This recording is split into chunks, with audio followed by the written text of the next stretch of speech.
Well, we got a problem. This year we've got a lot of moles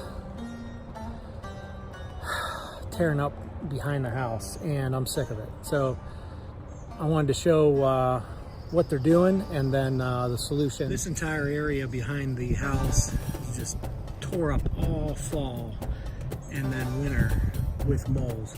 Probably hard to see on video, but you know, you can see them digging, puffing up the soil. I'm assuming they're looking for grubs all last fall into the winter, and this whole area is a mess. And I'm gonna hope that my solution helps take care of them. This area right here is really bad. This is probably where I'm gonna set this contraption up once I build it. And we're gonna go build it. And we also have a ton of them at my mother's house. So I did a little research on the internet and came up with this mole death poisoner contraption. And this is not my idea. I did see it on a couple other YouTube videos, so I don't want to take credit for it. I don't want to, you know, rain on anybody's parade if they've got a patent or want to get a patent or whatever. I'm just using it to get rid of, I'll probably get rid of some chipmunks too. Moles, voles, chipmunks, that type stuff. And also keep my dogs, cats, and any other animals safe. And I'll show you how I'm gonna do it. We've got some 2-inch pipe. I cut 4 sections into 14-inch lengths. I've cut one into a 13-inch length, and I've got to cut another one into a 13-inch length. I've got 2 of these 3-ways or T-couplers, and I have this for the top. There's a cap. We're gonna have a cap, and we're gonna have this. We're gonna put all this together, and I'll show you what we do to get rid of these vermin. It's always nice to have the right tool for the job. This is a saw that's for thin materials and extra fine teeth, and it is for cutting this plastic pipe. You try to cut this with a regular saw, it's just gonna chip and break and make a mess of it. So fine tooth laminate saw is what you're gonna want. I have had this laying around the house now for, oh, I've used it.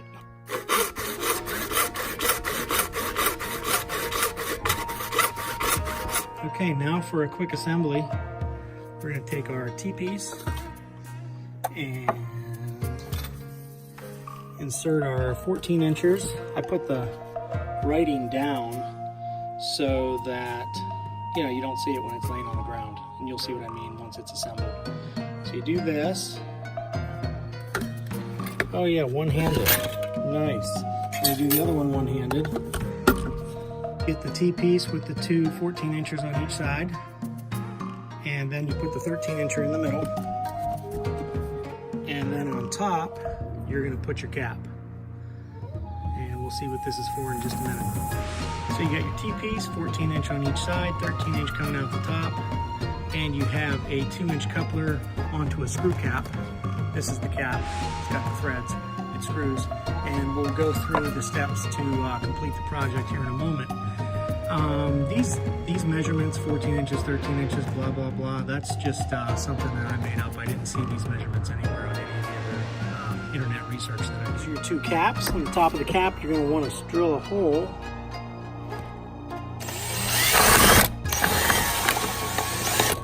And you're going to want to make it the same width, you know, using your bit here, as the threaded rod that you bought. I bought 1024 rod, and then I bought some wing nuts for it. And we'll see what we're gonna do here in just a moment. Let me get these holes in there. Okay, we got our 2 rat, mole, mice, vole, destroyers, eliminators done. And once again, I don't want to take any credit, please. This is not my idea. It's just something that I researched and found on the internet, and I figured I should spread the word. So we have our 18-inch threaded rod. Unscrew it. We got a wing nut and a washer on top, and a wing nut and a washer on the bottom. And we have our Ramic mini bars. They go right down in there. You screw the top on, and then they'll be hanging there, and the little rats, moles, voles, for us the moles, will go into there, and chipmunks, and eat some of that poison, And as they eat it, the other ones will fall down. And let me see if I can give you a view of the poison. There it is right there. It'll go right down in there, eat it, leave, go back, die, and just it'll be set again for the next one. And once again, the way I'm just going to put some metal stakes on either side of this to hold this upright like this in the ground. Or if I can find some 2-inch pipe wraps, I'll do that and just drive some long nails into the ground to hold it stable. But anyway, there we go. Get those vermin, get them out of your yard, keep them from ruining your yard, and at the same time protect your pets, dogs, cats, anything else, rabbits. Should protect all those. I don't think a squirrel could get in there. I guess it is a possibility, but I don't think a squirrel could or would get in there. But definitely get some chipmunks with this, which makes me happy. Everyday family man. Every day is another adventure. Well, we're finally all done with the build and added a stake down the center.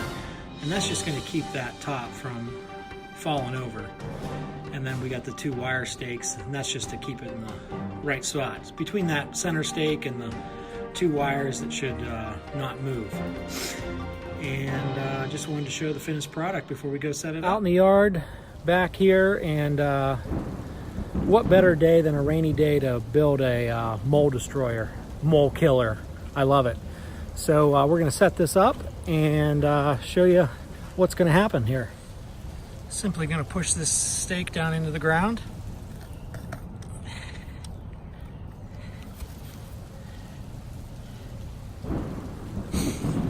It's already pretty stable. And just going to fix these wires. And all those are going to do is keep it from turning back and forth when these rodents are in there. Checking out my poison. And that's it. Mole destroyer is finished, complete. I think it looks pretty good. Once again, you can just reload it. I can just screw this off in the yard, go bait it back up, and screw it back down. And we are set. And that's what we do on a rainy day.